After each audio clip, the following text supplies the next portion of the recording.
Hi friends, উত্তরণ অফিসিয়ালে তোমাদের সবাইকে আবারও একবার ওয়েলকাম নতুন একটি মিনি ব্লগে। আজকে হলো জামাই ষষ্ঠী, সকাল থেকেই তোড়জোড় শুরু হয়ে গেছে, দেখতেই পাচ্ছ। আমিও স্নানটা সেরে নিয়েছিলাম সকালবেলায়।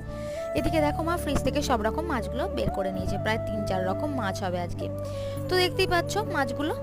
আর এদিকে দেখো 3 জামাইও হাজির হয়ে গেছে। 3 জামাইকে মানে মা আর কি ষষ্ঠীর যে তাগাগুলো হয় না, ওগুলো বেঁধে দিচ্ছে আর কি ঠাকুরের কাছে পুজো দিয়ে। সবাই খেলেও মা কিন্তু আজকে কিছুই খাবে না, মানে আজকে মা উপোস করেই থাকবে, ওই বলতে পারো চিরমুরকি খেয়ে থাকবে। যাকে এদিকে সবাইকেই মা দেখতে পাচ্ছ তাগাগুলো বেঁধে দিয়েছে। এদিকে বরমশাইও বসে পড়েছে, মানে বরমশাই কিছুক্ষণ আগেই এসেছিল। তো ভিডিওটা যেহেতু 3 মিনিটের হয়ে গেছে, তাই পুরো ভিডিওটা আজ তোমাদের সাথে আমি শেয়ার করতে পারবো না, তাই নেক্সট পার্ট আবার আসবে, মানে পার্ট 1 পার্ট 2 করে ভিডিওগুলো তোমাদের দিয়ে দেবো। আশা করছি পার্ট 2 এ পুরোটা তোমরা দেখতে পেয়ে যাবে।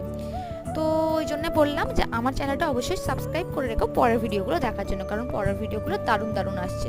চলো আজকের মতো ভিডিও এইটুকুই। ভিডিওটি ভালো লাগলে লাইক শেয়ার কমেন্ট